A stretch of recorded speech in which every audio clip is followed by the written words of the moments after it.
This week on Money Moves, now they come in handy when you want to navigate through the traffic, when you want to do those quick deliveries. We're talking about the border sector, and today we are diving into their world to come and understand how this sector works. Hapana, sasa kila mtu analia sasa. Sisi tunanunua chakula moja, kila mtu ananunua. So at the end of the day we need to pay bills.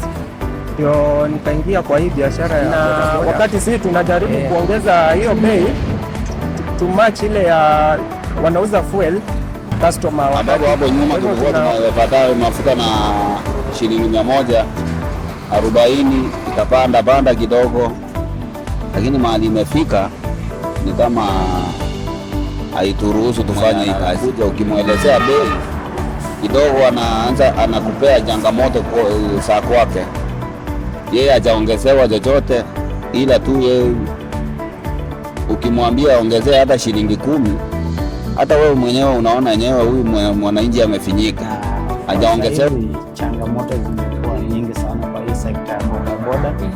Sanga nyingi vinafanyika kupitia kwa hii sekta ya bodaboda. Kama serikali ingeliangalia vizuri, itoe number plate ya ku specify mtu wa bodaboda na mtu ya Uber, ingelikuwa vizuri.